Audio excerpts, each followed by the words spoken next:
Hello, welcome to Radio Biafra. Thank you very much for joining us this wonderful morning. Okay, let me see. Thank you very much for joining us this beautiful morning. Welcome to Radio Biafra. My name is Sochima Mbanali, and this is Sunrise. Today is the 25th day, of May 2024. The 25th day of May 2024, and the time now is 22 minutes past the hour of 5 in the holy and blessed land of Biafra. Therefore, I welcome you once more, and I say thank you very much for being part of this program this morning. Before we begin this morning, I want to apologize for not having been here for a while.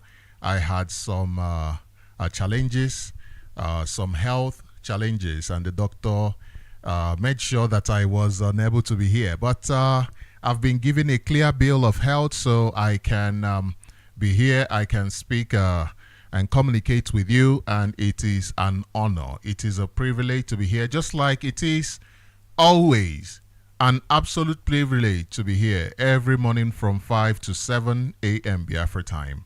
Our religion is Biafra, and we worship on Radio Biafra. This is where we worship. This is where we conscientize ourselves. This is where we motivate ourselves.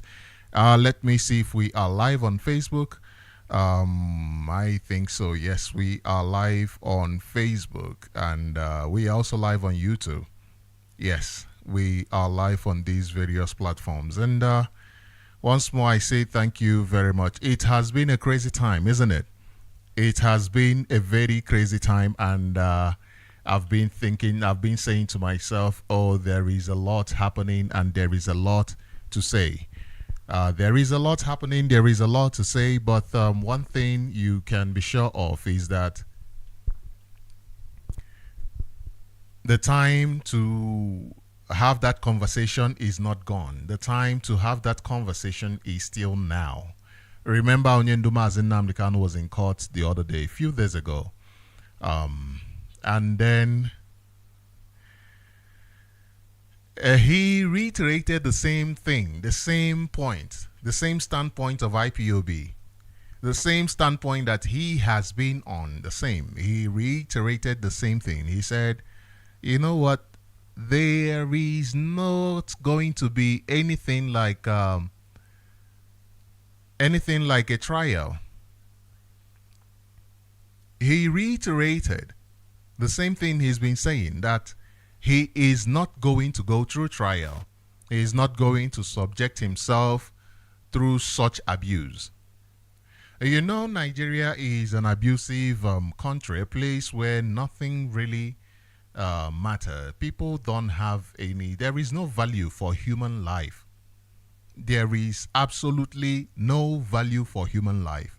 And if you have been following our history teachings, you'll find out that this is the reason why a genocide was committed upon us. This is the reason why there was Operation Waitie. This is the reason why houses are being decimated as we speak. The Middle Belt is being decimated as we speak. Because in Nigeria, there is no value for life. How will you value life when you have no value for law? The rule of law is there to make sure that there is a sane society, to make sure that everything goes properly, accordingly, and to make sure that the community, the people who have decided, listen, let us form a society, let us form a body, let us form an organization called the country that will handle our, because people got to a point of civilization to realize that, listen, I cannot be able to sustain myself and my family. This is why we keep talking about individualism as a disaster. People got to the point of civilization, a point of advancement, a point of reasoning, that they said, you know what? Alone, I cannot be able to grow as much as I want to. It will be impossible for me to reach the kind of development that I want. Therefore, let us form a society. Let us form a country. Let us form a nation. And therefore, the people now had to put together laws, put together a system that to enable that nation to operate. They said, no, we must put together a way, a structure, an operational structure to make sure that this system we are forming operates the way we want it to. And that is how the formation of nations became a thing. That is how societies became formed. And now they said, okay, we have a nation. How do we behave in certain ways?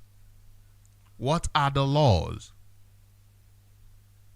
Okay, to ensure that we have enough food, to ensure that everybody gets enough, we must work, say, 6 days. Say, okay, we must work 3 days and rest 1 day, and then work another 3 days, rest 1 day, and keep it going, just like that. You understand? So people now came together, made this decision and said, listen, this is how we will be productive, because all work and no play makes Jack a dull boy. All works and no play makes Jack a dull boy. So they say, yeah, proper. And they tried it. Perhaps this wasn't even their first idea. Perhaps their first idea was, work 1 day, sleep 1 day. Maybe work 2 days, sleep 2 days, rest 2 days, drink palm wine, tombo, nkwabi, oba. Until they realized that, maybe one of them in the society was working 3 days. And when something starts happening, somebody might come and say to you, we cannot tolerate this. You are going against the culture, the way we have decided, the law that we have put in place in order to ensure our survival. You are bringing us into a place where the system is no more functional, because that person is disobeying the law. And forget that maybe people realized as time went on that, let us change to this, it is more effective. But that guy at that moment was bringing this disorganization to it. And sometimes such attributes are very necessary. In order to advance a society, there must be some sort of friction constantly. There must be some sort of friction constantly. Somebody must be able to think out of the box. And then somebody thought out of the box. And perhaps like Galileo, who said, no, the world is not flat, it's spherical. They said, no, you are going against the law. You are going against the law. And they said, okay, perhaps they punished the person. Perhaps they implemented several things against the person. But now maybe another person somewhere also said, but that thing worked for that guy. Even maybe before they punished the person, the guy had already, or the woman had already inculcated that behavior into several other people. To the point where the society came together and said, this thing is working, no? Is it not better for us to develop our system even more? That is why culture changes, culture transforms. I remember having a conversation with somebody some years ago. The person is what we call Dibia in our language, but not from our place. So the person was telling me, this is how we do it. This is how this. I said, but this is a different time. Perhaps you guys can learn to advance your religion, because if you do not learn to advance your culture, not your religion, your culture, you will be left behind. These days, have you seen those people? Recently, I've been seeing a lot of this promoted contents where they show you people and they say, "Oh, these are people in somewhere in the Amazon," and you find those people are naked, probably, and dressed in one ancient way, and what have you? No advanced system. And what are they trying to do? Many people see it and they say, "Oh, so peaceful." Oh, some people look at it and say, "This is a disadvantaged bound. Oh, this is not advanced. Oh, this is this and this is that." You understand? So people interpret it in different ways. But one thing is for sure, and that is the fact that it is behind. They are behind. They have not advanced themselves to the point that this generation is. And therefore, that means they are unable to meet their needs. You'll find out that this is why people migrate from a place to the next. People migrate because their needs are not being met by that society. This is why you are leaving Nigeria in droves, because your needs are not being met. And what happens to the society that you left behind? They are losing their workforce. They are losing their brain, their contribution. That is human capacity. The greatest capacity any society can have is the human capacity. Without it, there won't even be a society. So those people, they said, okay, now 3 days, they now accepted it. Perhaps they even killed the couple of maybe 1,000 people who did it, maybe 1 million people who did it, until the point where, they said, nah, we cannot stop this, so let us just make it 3 days and then 1 day for rest. And it began to work effectively for them. It worked effectively for them. Now, some other people were there in their place saying, no, let's do it 5 days. Let's do it 5 days. Let's work 5 days straight, because we have the energy, the capacity. We even have, what is it called? Cocaine. You know, cocaine is just like a plant. It's just a plant, you know. I'm talking about the main plant before it's processed into what is called cocaine.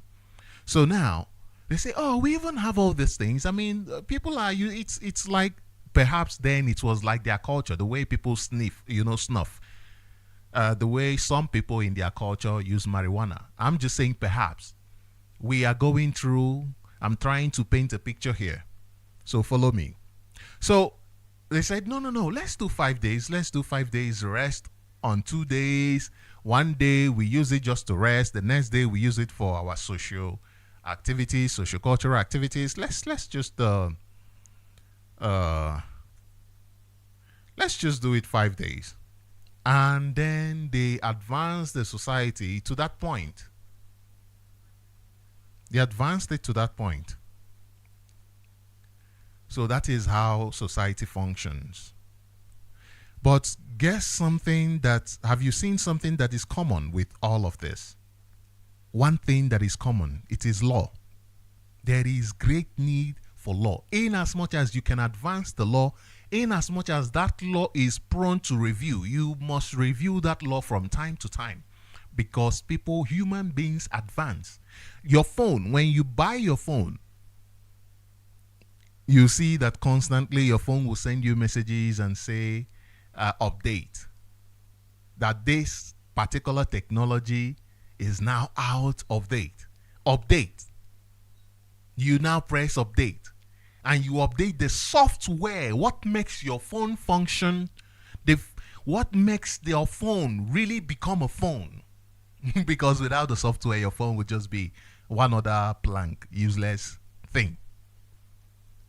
So you update your software the same way you update your culture. That is why our culture is left behind. People today are bastardizing it because we were not allowed to advance our culture. We were not allowed to advance our way of life. First of all, even before the slave trade came for over 400 years, and we are at the epicenter of this. When people talk about the Fulani and their terrorism in Africa, their terrorism, especially in West Africa, it did not start today. It didn't start today. When the Muslims came to Africa to do slave trade, which is called through the Sahara, through the desert, they found people who were willing tools. And then they now said to themselves that they are no more Africans. That they are no more Africans. They do not regard themselves as Africans. They joined in and they were enjoying it. Enjoying the loot. Enjoying killing their own people. People who looked like them. You know, when this the first batch of slavery started, what they did was the women, they would rape them, keep them in their houses and make sure they bear children for them. And then those children, they give them, their male children can inherit land. Which land? Not the land of the Arabs. Of course, you don't even find them there. The ones they take there, they castrate them. We are just talking about history. Let's not, we're just talking about what happened in the past. Let's not get emotional about it. They castrate the male, and the female, they rape them in order to produce a workforce. People who will subjugate their own brothers here in Africa. And then fast forward to when the British now came, because you know how the British usually do. They sometimes, most times, they will use agents in order to do their job, collaboration. And when they feel like the agent have had enough or gotten to a point, they come in them by themselves. They come in by. Do not be surprised that these crazy people could be live in our ground trying to fight our men and women of ESN, or they might get to a point where they will say, let us come. You remember how many times, even during the war, 1967 to 1970, their ship was anchored. Why were they there? Why were they anchored by our sea, by our waters? Why? So the British, they came, brought their own slavery, the transatlantic. They brought their own slavery. And then they used this same people, the Fulanis, these people that are today a pain in your ass in Nigeria. They brought them, they used them. And some people say, oh, your ancestors sold fellow ancestors. I have not seen a single evidence to that effect. It is the same way you have some politicians today who are hell-bent against you. And you are telling me that tomorrow, the history, if we ever lose, if this is why we can never lose, because there is no other place to go. If tomorrow something happens and you have some other people writing your history, do you know what they will say? They will say that Igbos killed themselves. Now, what percentage of our people are involved in this criminality? Very, very minute number, negligible. Less than 1% of our people. But they will tell you that it is Igbos killing Igbos. In one aspect, it is right, because these people that are committing these crimes are Igbos, right? Are Biafrans. These people committing these crimes are Biafrans. And they are committing it against the Biafrans. But these people are not the ones. If you are looking for solution to a problem, you go from the foundation, isn't it? Then the foundation. Who is the foundation of this problem? Now you start finding out the Fulanis, the British. Let's leave America out of it for now, because officially it is the British, right? So, but they will not take that responsibility. They will say, no, it is you, Igbos. Biafrans killed themselves.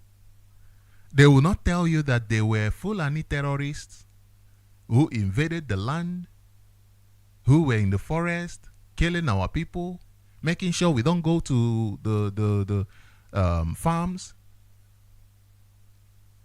They will not tell you that it was the Fulani government of Nigeria, called Nigeria government, federal government of Nigeria. Then nonsense name they call it, without understanding of what a federation is.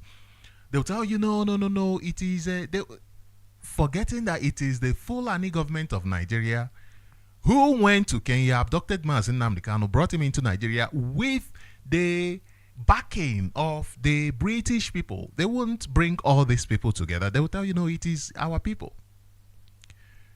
Just like I see a lot of people say it is Igbos. Oh, what is happening to Mazi Nnamdi Kanu, the Igbos? Yes, but these people have no power. What power do you think these fools have? Their order came from Britain. Their orders came from the Nigeria government, the Fulani Caliphate. They do not have any power to even make any kind of decisions by themselves. Their orders are coming from places. And if they fail to make that decisions, they know it is their ass that is on the block to be chopped. They know. That is why they keep telling you it is you that did it, so that you will have a self-esteem issue, an issue of self-esteem. You feel like you cannot be redeemed. You feel like you are unredeemable. You even trust yourself. But you are worthy. Biafrans are worthy. Yes, you remember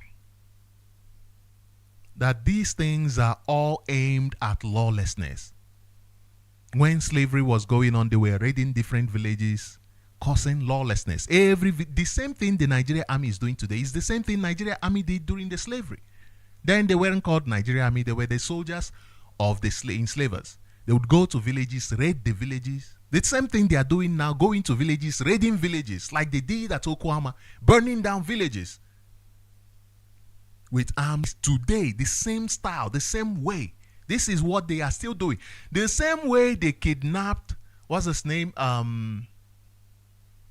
King Jaja of Opobo. Kidnapped him from his home.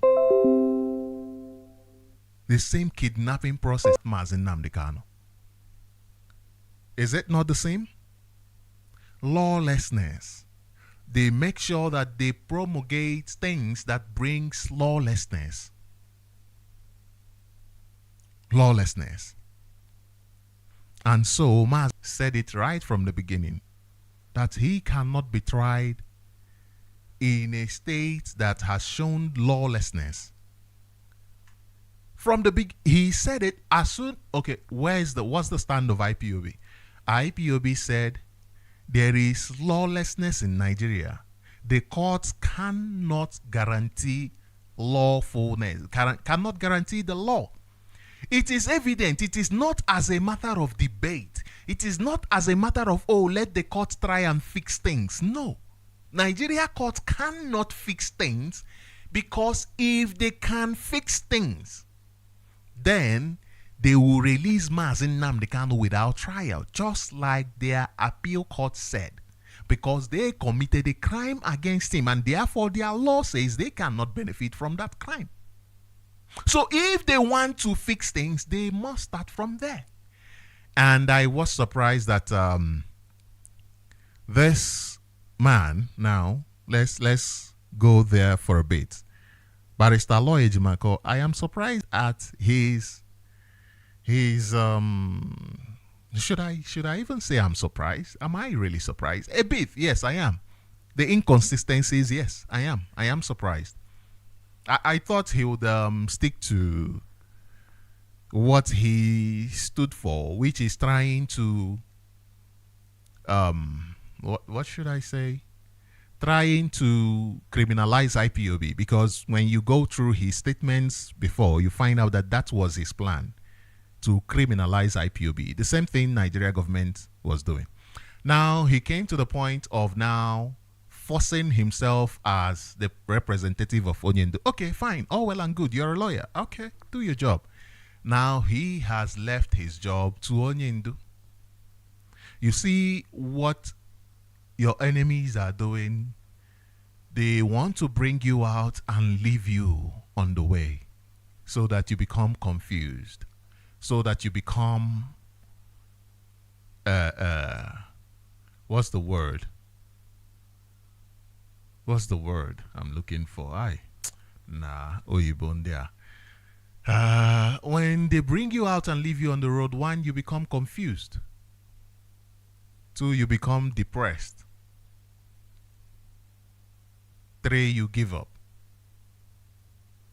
So you brought a man to court, you forced yourself, fought dirty, did everything you did, and made yourself the representative in this court case.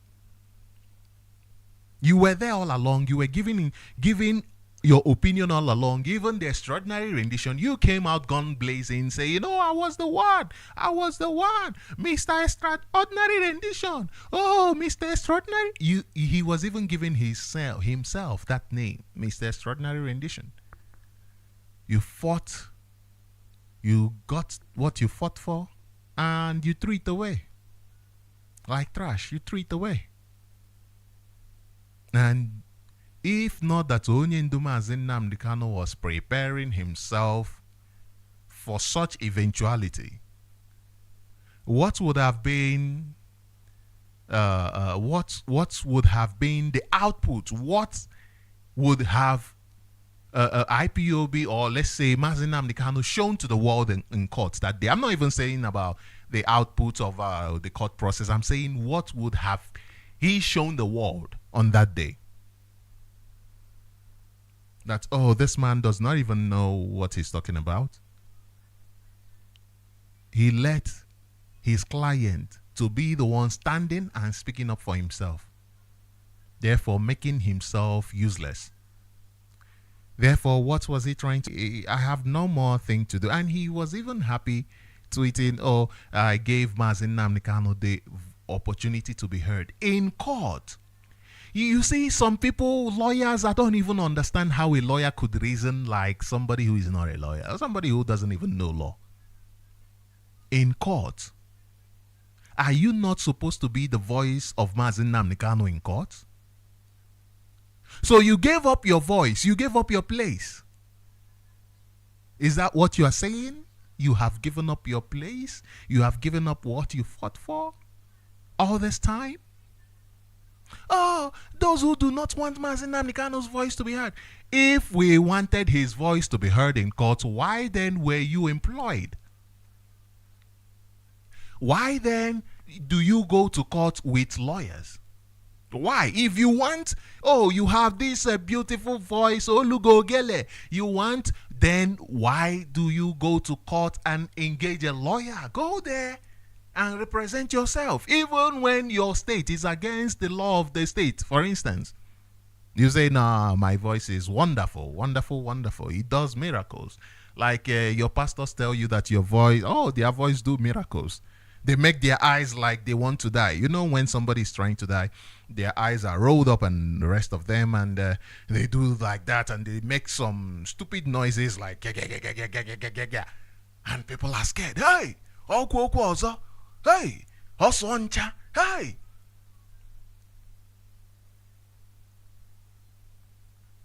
And then Oluyogele. Ona agwagi.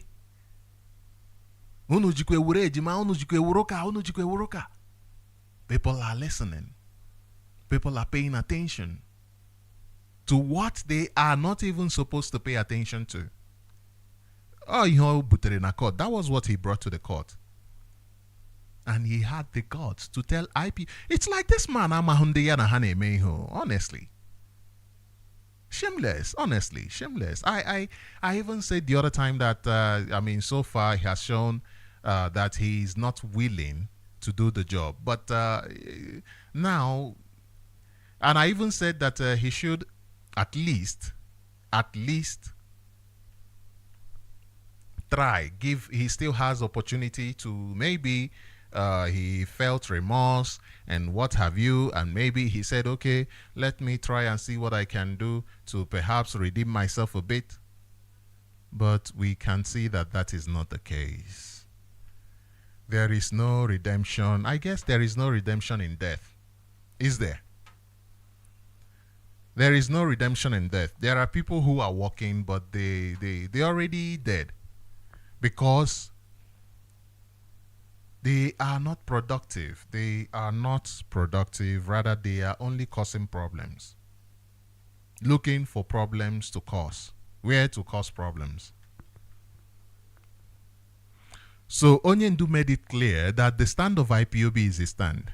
The last time he said it, that he cannot engage in such a sham.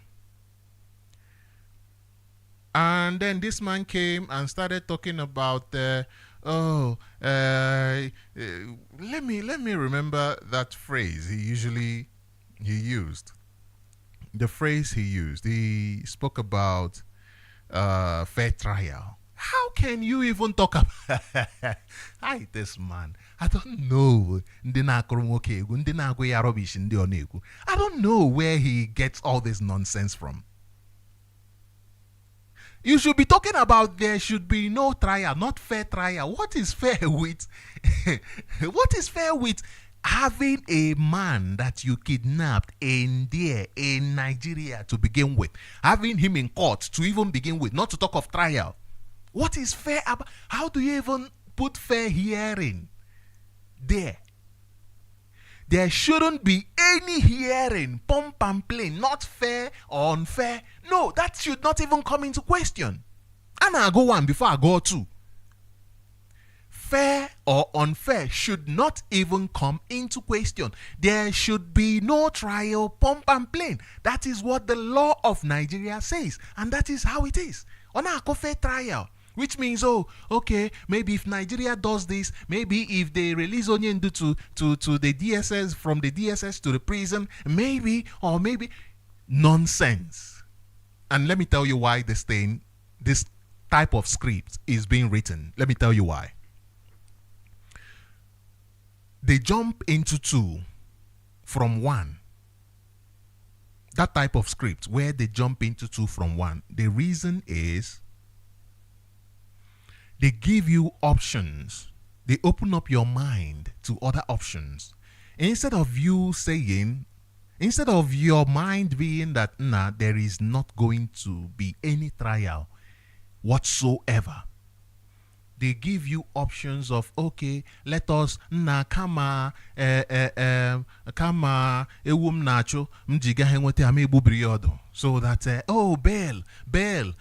When you know this man committed no crime, when you know this, do you understand how Aloy Ejimako has belittled this struggle by even seeking for bail?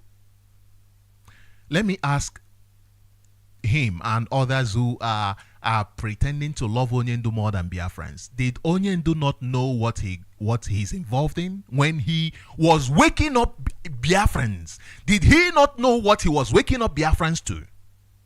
Are you the one that needs to teach Onyendu what he woke up Biafrans to? When he was preaching, did you tell him what to preach? Are you the one who told him what this is about? Are you the one? Did Onyendu not say that all of us, we are already dead? That it is only Biafra that can wake us up? Did he not say that? Is that something that can come from somebody who did not know what is involved in? That you are talking about bail? Anybody involved in freedom fighting is already dead. You consider yourself dead. When I had the medical emergency I had on Sunday night, people around me, even After a couple of days, somebody came to me and said to me, "Oh, I heard about what happened to you, your medical emergency. Are you okay?" And he was worried. I said, "Why are you worried? This guy is fighting for freedom. This guy understands what death means. This guy understands that we can all die. People die. I learned this from a child. A child. You must be comfortable with it, not to talk about any other thing. The worst, the thing when somebody is still alive and you are comparing yourself with somebody who has paid the ultimate sacrifice, the people who have died. You know, when they bring all of these issues of bail, of taking to this prison, or taking, do you know what it does to you mentally? Do you know what it does? It starts making you agitated because a lot of issues are coming on. First of all, you did not commit any crime, but now they are talking about jail. They are talking about things that shouldn't even be in question. Things that they are doing it as if they are doing you a favor. They are doing their best for you when these things shouldn't even come into play. So kaibubiri odo kama ija happy akola kaibubiri instead iga happy akola tomorrow gi ngudia in whole in full. Ibubiri odo agora na agoge.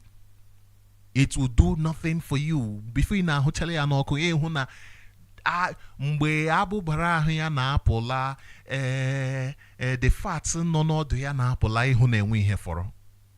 But people, as they already smelt it, they already okay, na enwekwara onye gburu ewu. Agụọla gị as onye gburu ewu. So it weakens, that conversation weakens the mind. And the second thing it does, it makes you now start what is this thing? You become desperate. That is the what they are trying to do, to make Onyendu desperate. That is why they took away his reading materials. That is all the Nigeria government and the rest of them have been trying to do from the beginning. They took away his praying materials. They made sure they are not giving him medical attention. And Aloy Ejimako is helping them, trying to make sure that we become desperate.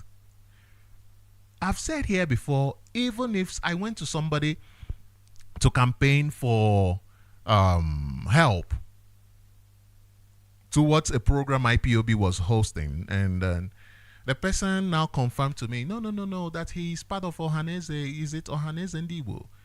Is it Ohaneze Ndibo? Yeah. The person now confirmed to me and then said to me that this Biafra will come in I know, trying to just push away our minds from what we're trying to do so that we become demoralized. The person was trying to demoralize us and said, oh, even 80, let's give it 80 years. And I was looking at him like, so if it will come in 80 years, therefore you will not be part of those who will walk towards it for 80 years. So you will not even say, okay, if it will come in 80 years, it is people that will make it come in 80 years. How do I make sure that I work it to come? Let's say that is the last, that is the last date is given to you. So you cannot say, okay, let me be part of those who will work it and make sure that it comes in 80 years. Because it's people that will make it come. This should be the mindset of everybody, as long as it takes. Even if it takes 1,000 years, even if it takes 1,000 years, you must fight. You must fight. You must fight. You must wake up. You must fight. You sleep. You wake up. You fight. Even sometimes you do not sleep, you fight.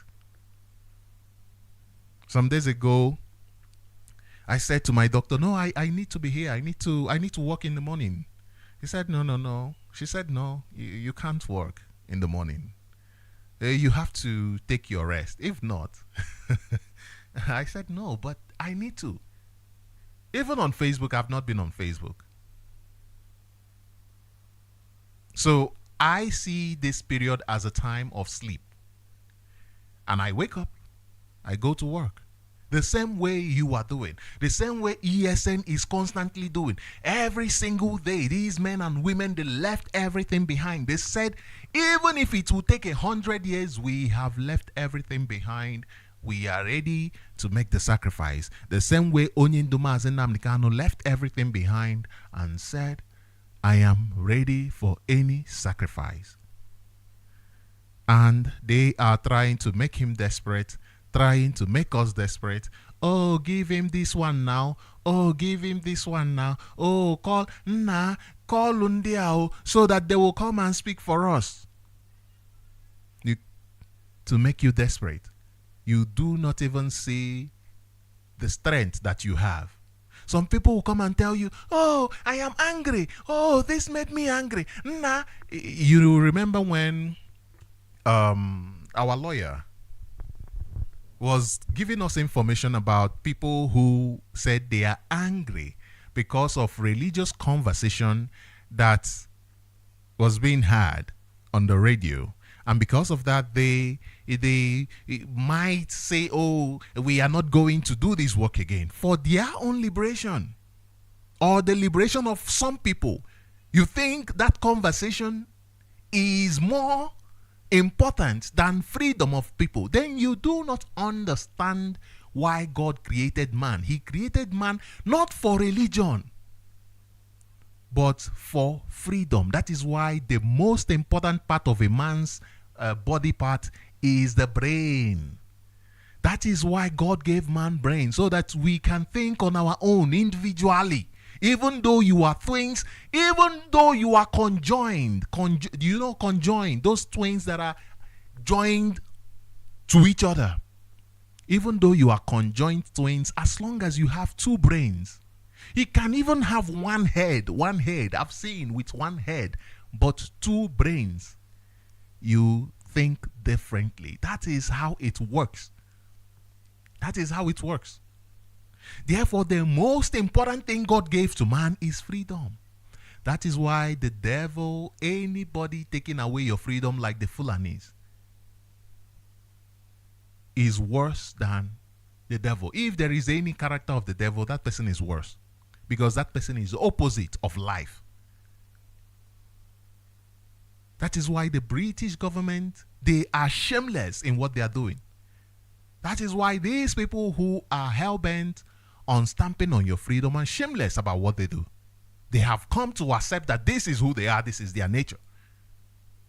Because it is the worst thing that you can do to anybody. Not taking away the person's religion, no. Taking away their freedom. Because you can take away somebody's religion. If the person has freedom, you haven't really taken away anything from them.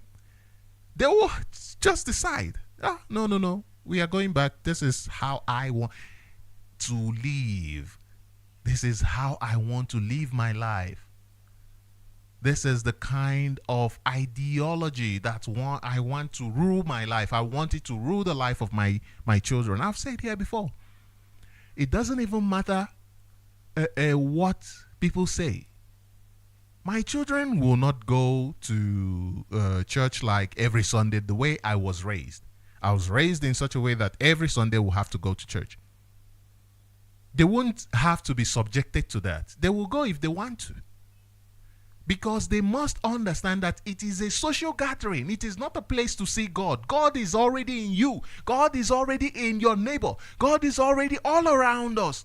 That is why people put their best interest, their best foot out when they go to church. But when you see them at home, when you see them at work, when you see them at different places, they are just worse than the devil. That is why those who can bring you the religion you are practicing are the same people holding you down.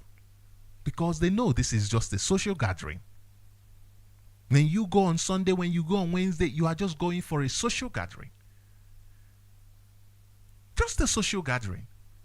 Therefore, anybody who puts a social gathering more first than your freedom, then there is a problem.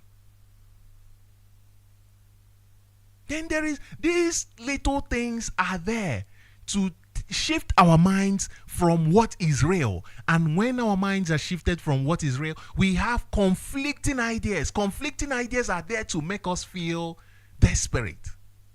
Never allow anybody to make you feel desperate.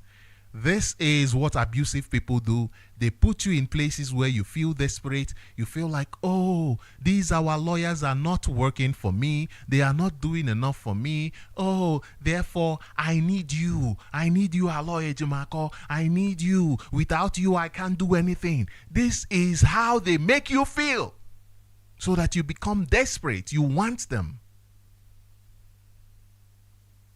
And let me say this before we open up the line, let me say this. You understand that Onyendu,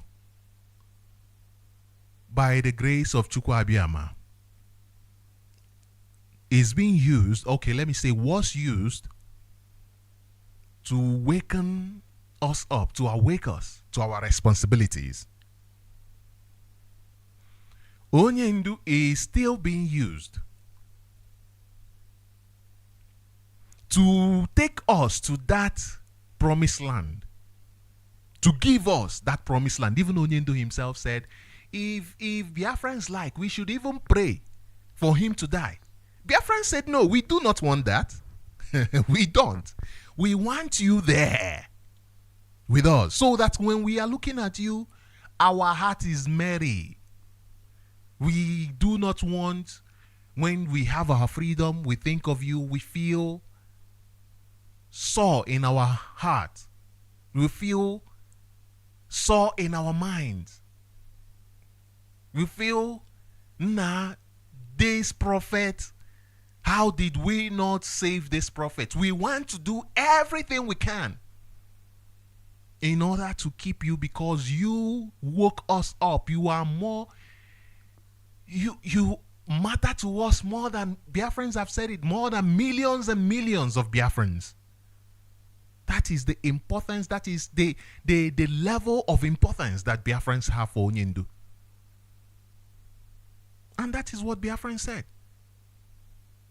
That is why people put their lives on the line to protect Onyendu. And people are still putting their lives on the line in the protest.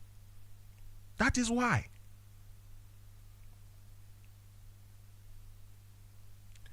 But Onyendu understands that even him, that is why he made that statement, that even him, even all of us that are here speaking, all of us that are awake listening, all of us that even are not doing anything, that are saying, okay, let Biafra come so that I can enjoy. All of us put together, even times 2, even times 10, are not equal to Biafra. Biafra is more than all of us put together. Onyendu knows that. And he has said it to us several times in different ways.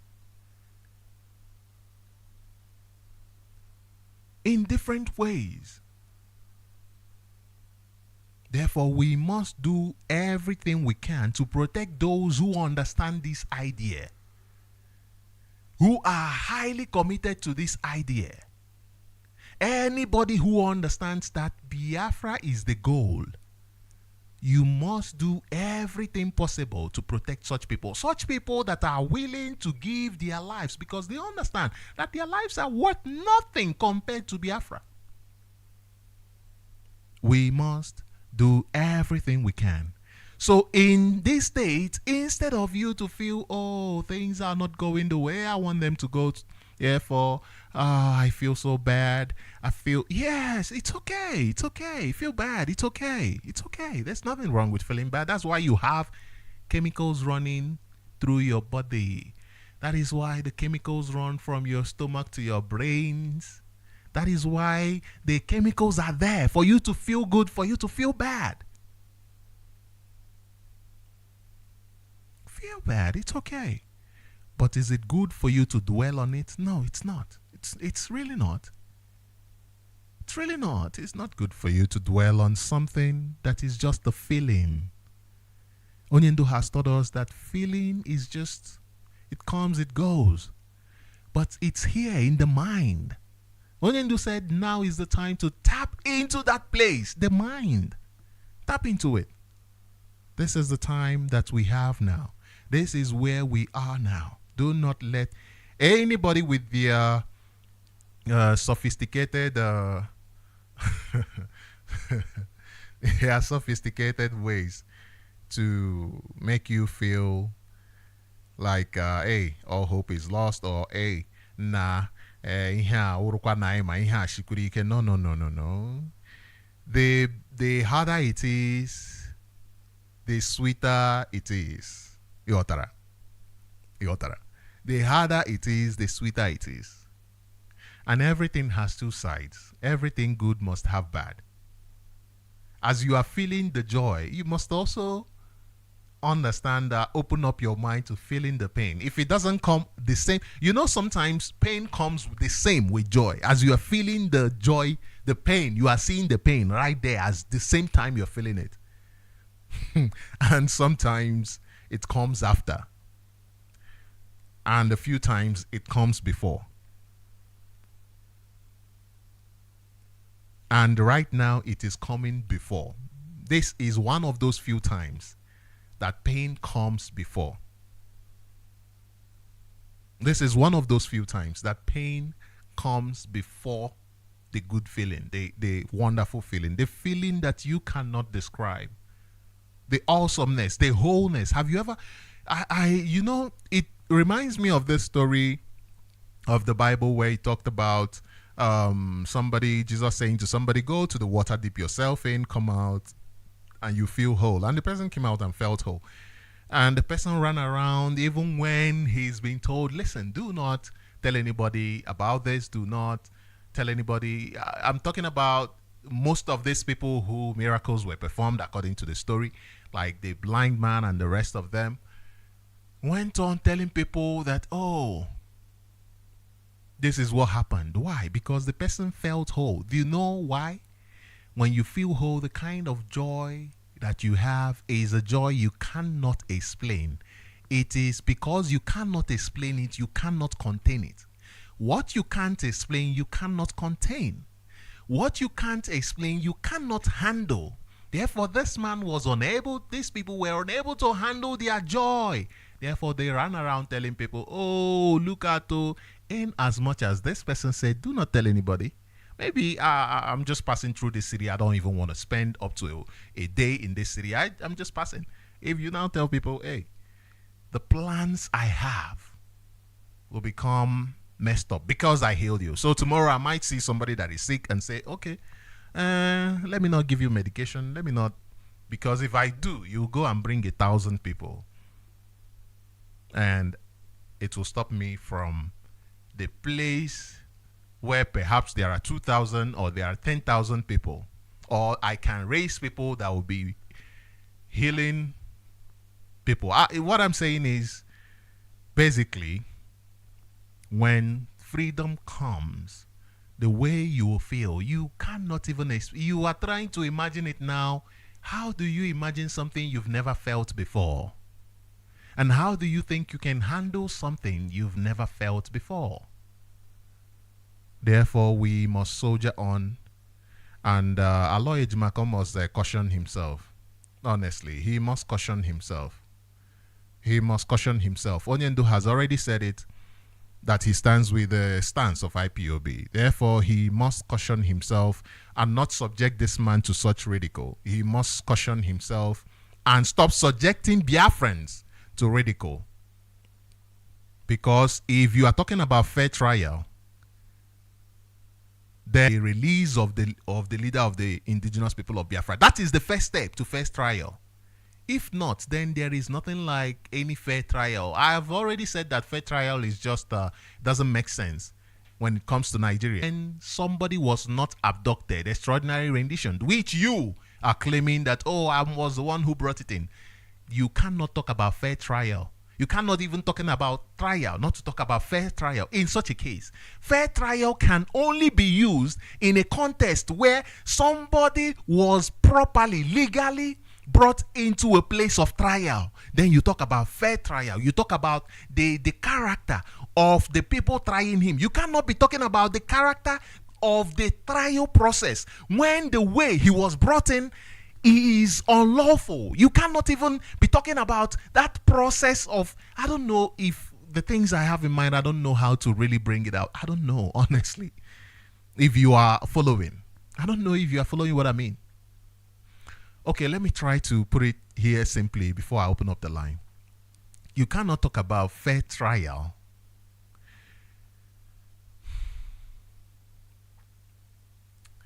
in the case of Mazi Nnamdi Kanu, because before you talk about fair trial, when you talk about fair trial, you are simply saying that trial should go on. Anytime you say fair trial, you are saying trial should go on, but the conduct of the trial must be fair, isn't it? When you say fair hearing, you are saying that the hearing that it is lawful actually for the hearing to go on, but that the hearing must be fair. That is what it means, right? But in this case, hearing itself is unfair. So how can you even talk about fair hearing? When the hearing itself, even just the fact that Binta Nyako can sit on this issue more than once is unfair. She is not supposed to sit on the case of Mazi Nnamdi Kanu more than once, more than that on the 29th of June 2021. That was supposed to be the last day that Binta Nyako sat on this case and discharged the case, because she, first of all, was supposed to have established how this man was brought in, and if that was unable to be established, she would give a date and say, listen, bring me proof of how you bring him in on this very day. And until then, because you cannot substantiate how you brought him in, how can you not substantiate how you brought him in? You must leave him on bail. That was what the conduct of Binta Nyako was supposed to go. Because already the case had already been established that the Nigeria government tried to kill him, but Binta Nyako pretended she doesn't know about it. Even when you bring evidence to her, she doesn't want to know. Why? Because Binta Nyako does not own the court, because the DSS owns the court. Therefore, when you are saying trial, you are even putting Mazi Nnamdi Kanu under the DSS what do you call it? Strangulation, even more. And Mazi Nnamdi Kanu has made it clear that he stands with IPOB leadership, the DOS, that there should not be any sort of hearing. Now, I will play a clip and then open up the line. I already have a caller on the line. Caller, please hold on. Caller, please wait a bit. Let me play this clip. Okay, let me give you the chance to have your opinion before. I want to play the clip of Mazi Nnamdi Kanu, what he said. But before then, let me introduce this caller. Caller, you are live on Radio Biafra. Please introduce yourself and your opinion. Please go ahead. Hello, caller. Okay, let me sort this out, because I moved this system from where it used to be. The problem I had the past couple of days wasn't just my health. Everything just turned upside down. My system, everything just turned upside down. So I'm trying to find a way to sort everything out. Caller, can you hear me? Yes, I can hear you. I can hear you very clearly. Yes, please go ahead. Thank you very much for calling in. Please introduce yourself and your opinion in 4 minutes. Ndeo. Once again, Mazi Mbanali, good morning once again. Dear friends, good morning. Mazi Nnamdi Kanu, our leader, our supreme, the author, and our anchor of hope, of having a identity again called Biafra. We say good morning. This morning, I want to just put a little salt for the soup, inside the soup that we are eating already. What I'm trying to say is, my name is Mazo Otis. I'm calling from France, a native of Abreba. Abreba is a hinterland and a riverine area of Biafra land. Good morning once again. Talking about the issue of Aloy Ejimako, we supposed to understand from the various beginning that this man was a criminal in USA after committing all kinds of crimes, which they published in their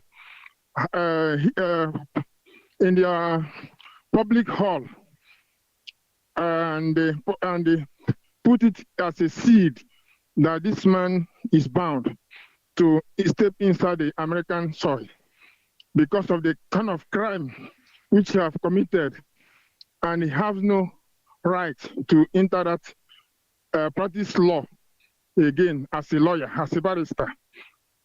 Then he find himself as an opportunity to go to where the corruption and the criminal gangsters were having their own bunk, which is zoo, the animal kingdom. Then he found himself where our leader was trying to choose his disciples. Our leader knew. It's not that our leader did not knew. Our leader knew, because when Jesus Christ was choosing his disciples, he knew that Judas is a criminal, but he chose him to become one of the 12 disciples. The same thing our leader knew. He read his history. He know about him very well, but he thought as a brother, as an Igbo man, or as a Biafran, maybe he can change when he come to issue of Biafra. Maybe he can have an atom of passion or love to treat the issue of Biafra in a way that he treats or taking care of his own children at home. Why he did not know that this a criminal, know how you can wash out the spot of a antelope, then cannot be antelope, always be antelope. That's why our leader chose him to put him as one of the barristers. But he later become what he used to be by trying to use our leader to make a business, and also to make a scapegoat to his case.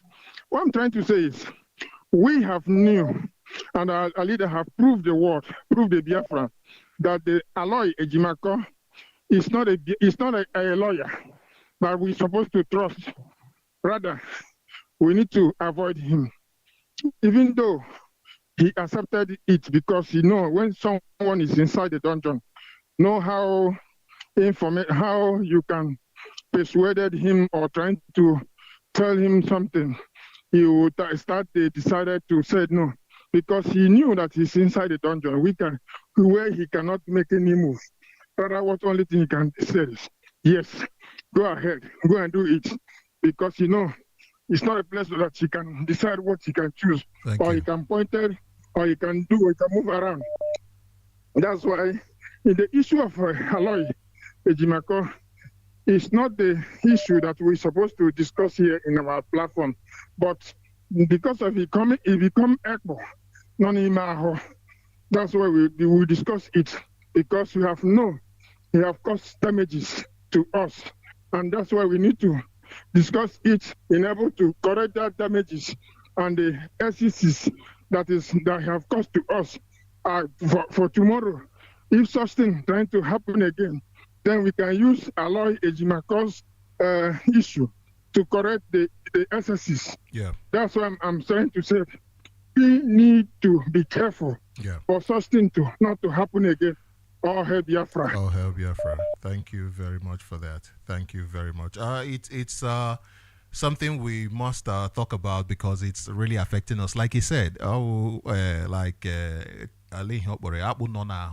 which is very important for us to address. And our leader has even made it clear that anybody, our leader did not mince words when he said anybody. He said anybody that is promoting the trial, that is promoting his trial, is a criminal, is a terrorist.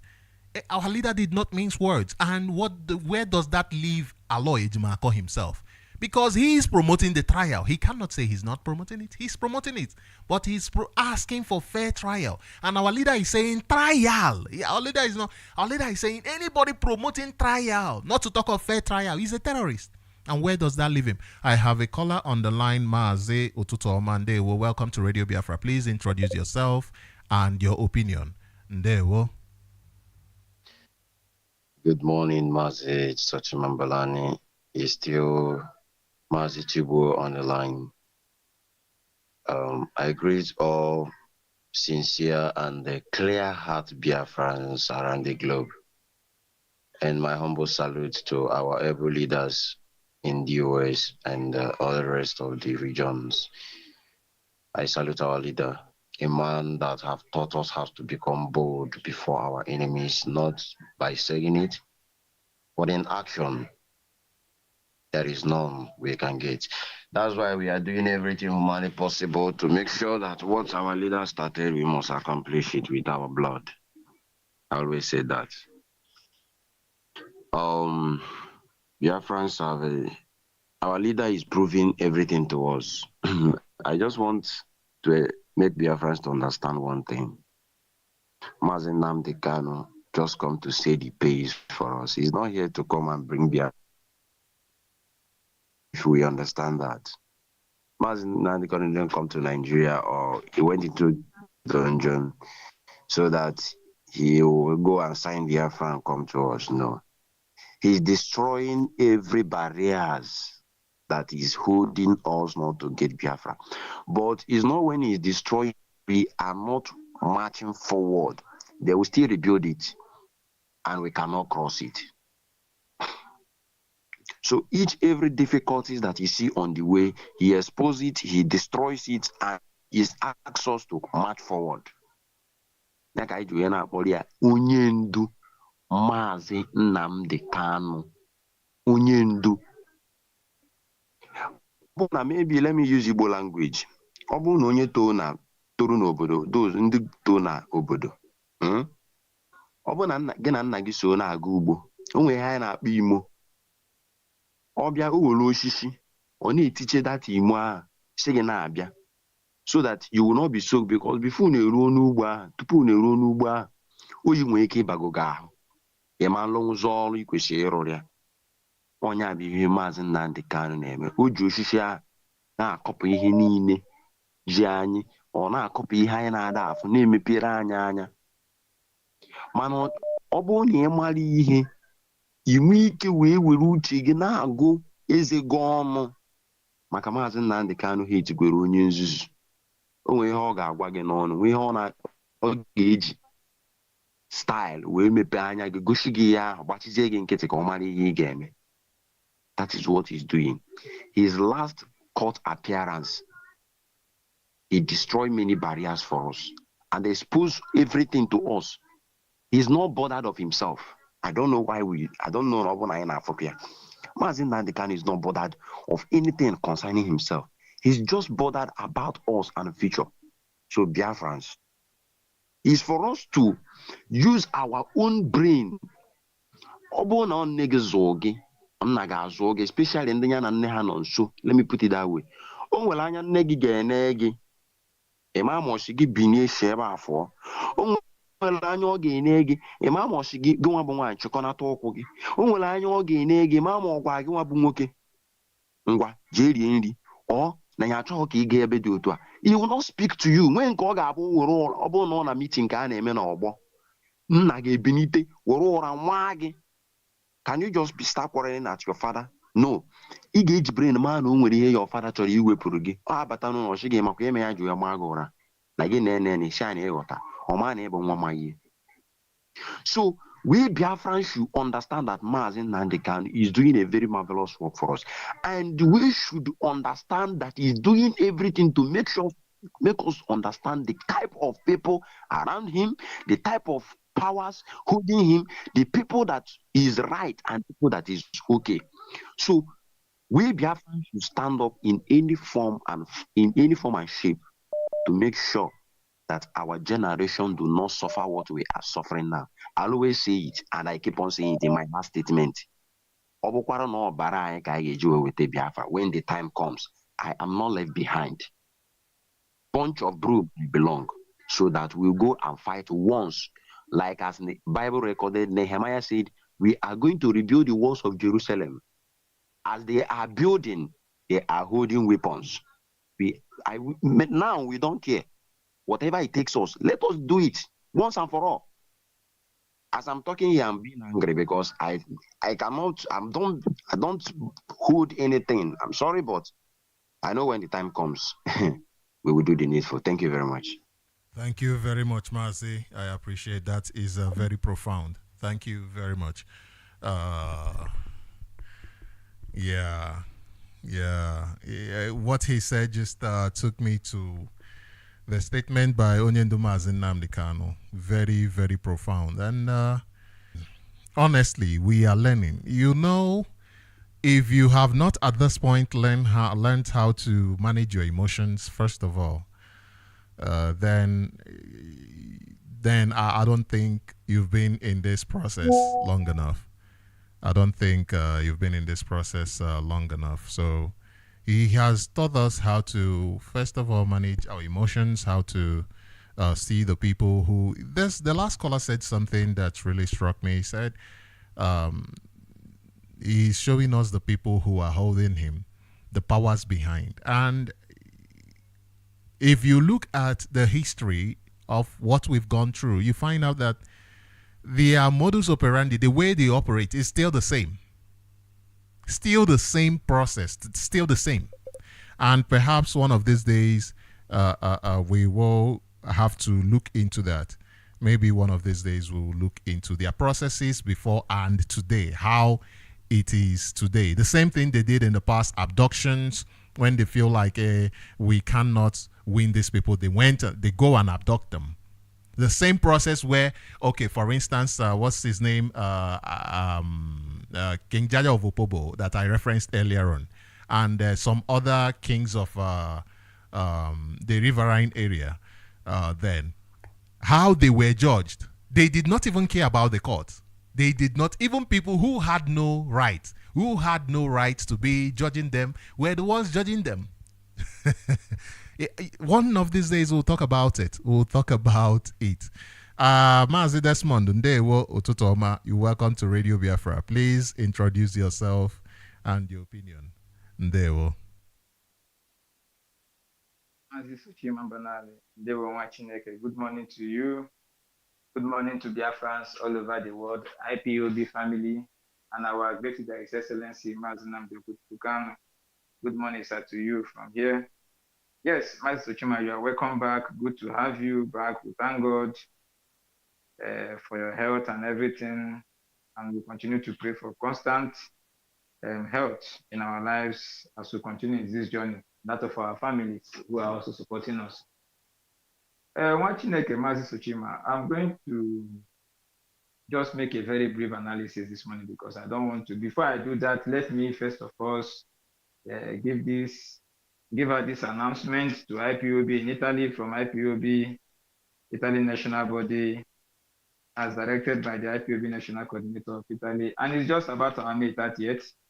So Biafrans in Italy, I want you to pay attention. We invite everybody, you're a Biafran, friends of Biafran and lover of freedom, you are in Italy, please, we want you to join us on the 30th of May this month at Milano, Italy.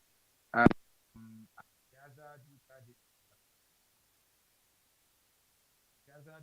I coming out? I don't know what is happening, but you are not really loud now. What is going on? Please say something. Let me see. No, not audible enough. Am I coming out now? Still speaking inside. Okay. What about now? Okay, now it's better. I think Now it's better. Okay. Okay. So we invite Biafrans in Italy to join us. All Biafrans, friends of Biafrans and lovers of freedom, and people of well wishers to join us, please, here in Milano, Italy, on the 30th of May to remember our heroes and heroines and also pass our message to the world. And the address, the venue in Milan is at Piazza Duca di Aosta Uno. Piazza Duca di Aosta Uno is at the front of Milano Central Station. They say davanti alla stazione di Milano Centrale. So it's at the front of Milano Central Station. And if you have, when you're coming, the time for this event will be from 10 o'clock to 2 p.m. And if you're coming, please, you want further, you have a query or you want directions, anywhere you're coming from, any region, city, or place you are coming from here in Italy, please call any of this number and they will direct you. The first number is +39 351 278 4727. Then the second number is +39 3511 609914. So Biafrans in Italy, please, we want to see you. We want you to join us on that very day, 30th of May, which will be next week, Thursday. It's not very far from it today. So we wanted so that we might be able to honor and respect our heroes and heroines, those that died, that we may live today. Mazi, let me just say this on your analysis this morning. It's very clear. Our leader has said, has coded the law of Nigeria. He has educated the Nigerian, the Nigeria government, the Nigerian people, Biafrans at large, even IPOB families, and the world. And he has quoted the law of Nigeria, and Nigeria does not have the merit to try him. Like what the appeal court did to discharge and acquit him and prohibit any trial, because that's it. That is the law of Nigeria. It's not we that put the law. It's not him that put the law. So Nigeria must work according to their law. So what we IPOB is saying is that that is our stand before, and that has been our stand, that our leader has been discharged and acquitted by court, and no court or anybody that can have the capability or ability to try according to their own law. So if you are coming to try a leader like Bita Nyako is a terrorist because she is the person who this act is being carried out in her own court.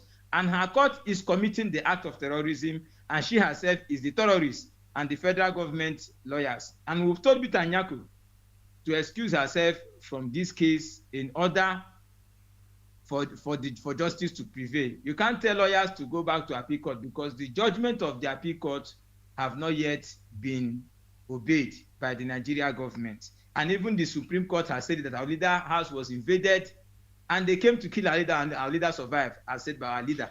And so all the whole world knows it. So that is where we stand. Unconditional release of our leader, that is where we stand. We don't have anything. We don't know what is Nigeria. If you listen to the word of Father, he said that is their law, their Nigeria law. So that is it. Nigeria should be able to know how to respect their own rule of law, because they say they want to go the lawful way. And also for Fulani that are invading our land, that are coming into our land, both in military uniform and those of them with cows and the rest of them that is coming through community in order to, we are telling them to leave the land of Biafra. Because our people in the north, they pay house rent, they stay in the cities, and they do the activities and pay taxes. Fulani does not do that in Biafra land. They should leave Biafra land, or those of them who want to stay to go to the city and rent house and do their business. No inch and no part of, no matter the support, no matter what they're doing with the governors, we are saying we don't want them in the land of Biafra, and our community must be awake. Our people on ground must be awake in order to secure their community. Lastly, I want every Biafran to continue to support ESN anywhere you are. If you are a Biafran and you are not supporting ESN, you are not helping us. You know you have to support ESN through IPOB unit, IPOB zones, through our PayPal, www.ipob.org. You go there and they will direct you, the line will direct you how to use a card and pay, or any other means that's approved by HODDOS in Mazi Chike in form of fundraising, or that means we must continue to support ESN in order for us to protect our land, to protect our people in all that is happening. Then lastly, Mazi, let me say this to Barrister Aloy Ejimako. Let me just give this advice, because sometimes, you know, we don't like.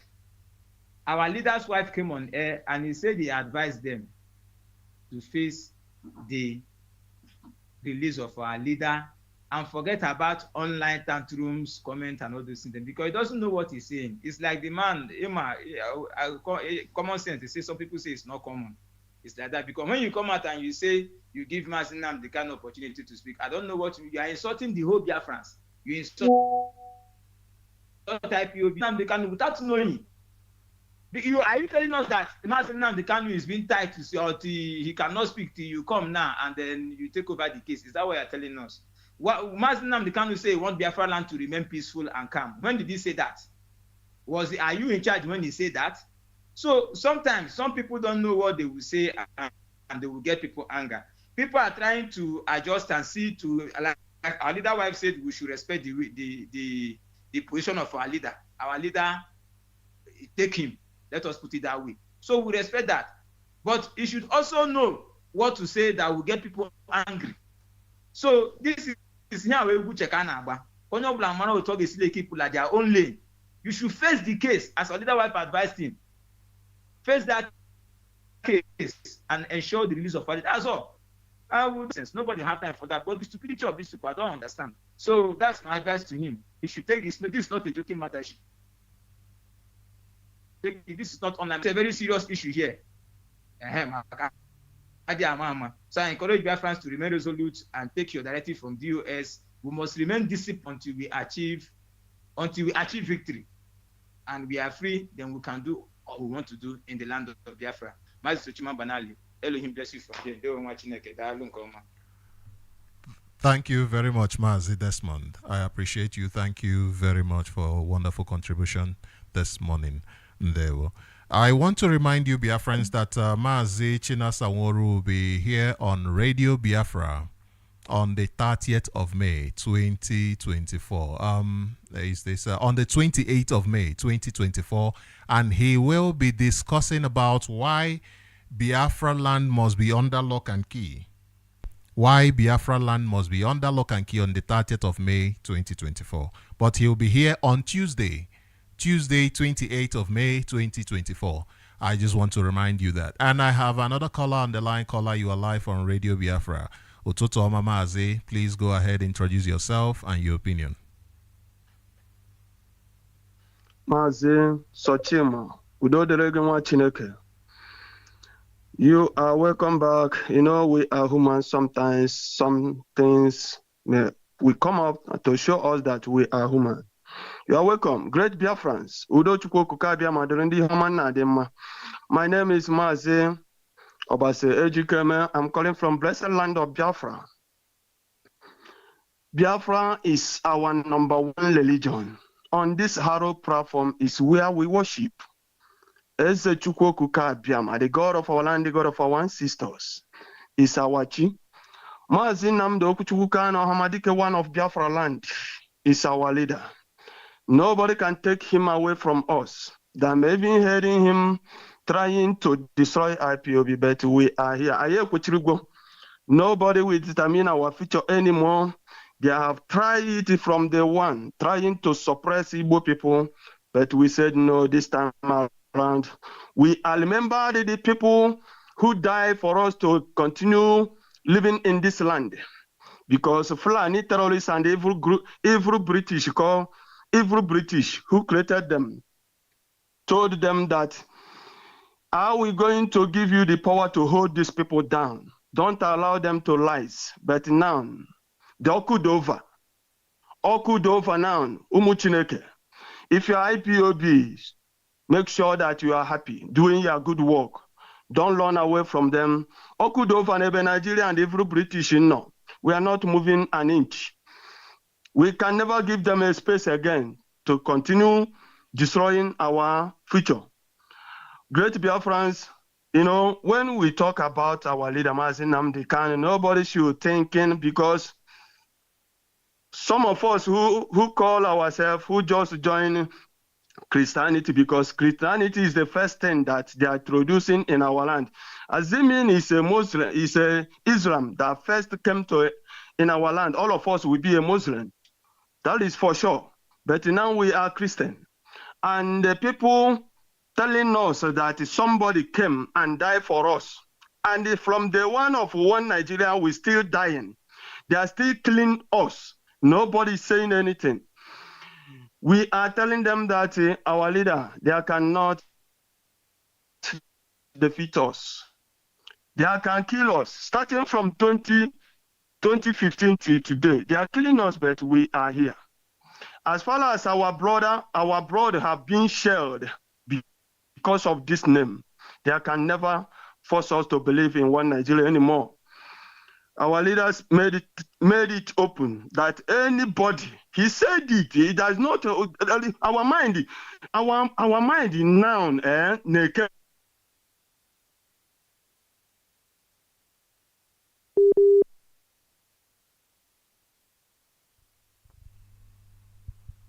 We have, okay, he's back. Here. Okay, Mazi, please go on. We are here to set the record straight.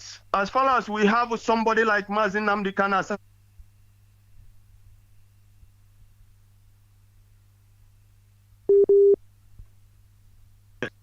we shall get. So great Biafrans, we are in the zoo. Everybody is trying to know the information of what is going on in the zoo. Please, wherever you are, if you are in Biafra land, let me tell you something. If you are one of those who are removing this poster we are putting, let me tell you, if we catch you, we are going to heaven straight. Remove your mind, remove yourself from this attitude. We are not Nigerian and we can never be. What we are doing is to tell our people the information that 30th of May is no-go area. You must stay at home and respect those who die for us to live. Please, we are warning you. Even if police hold you to tell you to remove that thing, run away, because these people are evil. They are evil. So great Biafran, please, honor, follow our death, because in our adage, when people died and we did not bury them the way we should be, continue disturbing us. So when we talk about sit at home, 30th of May, 30th of May is on Thursday, being Eke market days in our land. So stay indoor. Whatever you wanted to do it on 29th. If you want to buy water, because everything in zoo now is buying. Try and settle everything on 29th. We telling our people that we are sitting at home. Nigeria can never again determine our future. We are the owner of the land and we must say what we are going to happen in our land. Nigeria is a fake, created by a fake people. We are the original children of God who own the land. So don't be afear about what is going on. We are here. So as far as we are coming to tell you the truth, we are not against anybody or any tribe. What we said is that we are the one who are going to determine what is going on in our land. Remember, this Anefi, Fulani cow, we are warning our people since to stay away from Fulani cow. And they are doing gara. When we start, nobody should blame us. We don't want any Fulani things in our land. And we cancel whether you live in, we don't want them. Fulani is evil. And the people that are supporting them is the evil ones that are supporting them. They are coming here to destroy us. And we will say no to it. In this quagmire created by evil British. Stay together with our leadership. We have a true leader selected by our leader who know everything. He led the zoo completely before he started agitation. He led the Igbo people very well before he started telling us the truth. So stay together with them and do. If they said stay, please stay and watch. That is chain of command. Thank you, Mazi, for your good work.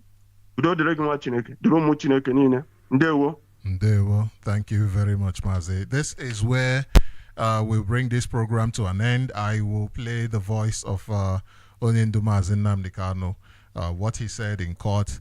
I will just play it for those who are still, I don't know, those who are still misbehaving. Let me just play it, especially for the Nigeria government that is misbehaving. Now, before I play it, let me read to you this news from Punch newspaper. This is Punch from, it's dated yesterday's news, 24th of May, 2024, with a heading that says, "Only courts can determine Kanu's fate, AGF."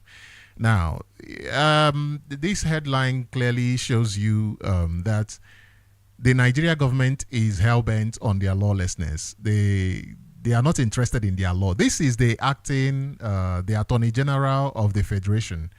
We are out of time, so unfortunately, I cannot answer calls.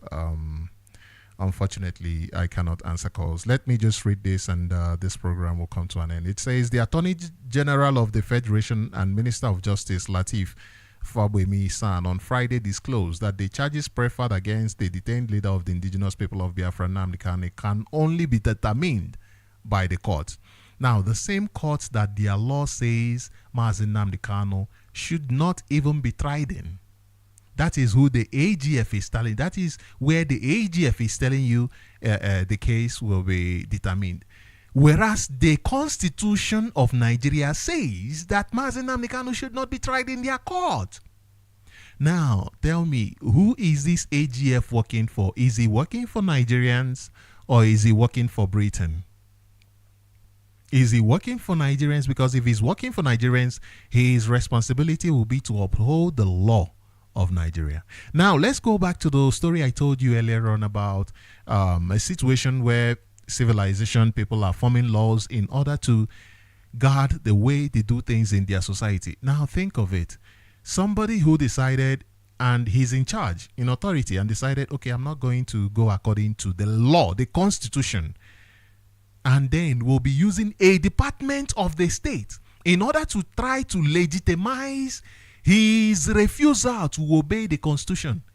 This is what Nigeria government is doing. And this is what Britain has been doing right from the time they came, before even the colonization, when they were fighting and killing our people in order to colonize our land. This is exactly what Britain was doing. They used the court system, even to the point where some of them would use the local court system, the local one, our local courts, not their own. They would even use the local court system and said, okay, your court says, your law says head for head. Therefore, since we came in and you people killed, this thing I'm telling you they did with Bini?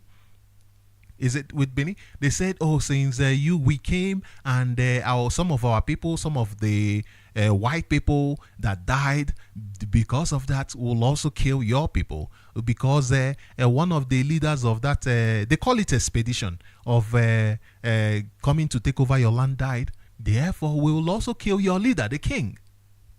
This is the process. And what did they do? They use the courts in order to try to legitimize it, so that you say, oh, but it's the courts now. But the law is against what they're doing. Their own constitution is against it. So they are using the same constitution in order to justify their despicable acts against the constitution. This is the AGF saying the same thing the terrorist, the dead Buhari, the Max Weira said. The terrorist said, this is what your Attorney General of the Federation says. To show you that nothing can fix Nigeria, if you like, bring aeroplane turner as the AGF, the Attorney General. The aeroplane turner will do the same thing that a professor will do. Fagbemi said this while answering questions about the presentation of his 1 year in office scorecard at the sectorial ministerial press briefing in Abuja. The AGF noted that Kanu's situation is different from that of the convener of the Revolution Now protest, Omoyele Sowore, who the federal government withdrew the charges brought against him. Of course, it is different. Why? Because Sowore is Yoruba, Kanu is Igbo. That is why it's different. Somebody who is calling for revolution now, and somebody who is calling for democratic principles to be observed. Are they the same? No, they are not the same. Because revolution means the change of government by any means, whether by force, especially by force. and somebody who is calling for a referendum, and they are telling us that no, the cases are different. Of course they are different, because Mazi Nnamdi Kanu is Igbo and Showore is Yoruba. This is how Nigeria works. And he says here, he also stressed that Kanu's offense was a serious one and that his detention is in accordance with the law. Imagine. Whereas their own law, I don't think this man knows the law. The law that he's actually supposed to be protecting. The law he's supposed to be protecting is the law he is destroying. And this is what is applicable in all everybody in authority of power in Nigeria. This is what they do. They destroy the office that they are supposed to protect. Now, this is where we'll bring it to an end. Thank you very much all for being part of this program. We will treat this topic later on because this man has shown that he is a terrorist. This AGF, he has shown that he is walking the path of terrorism against the constitution of his country.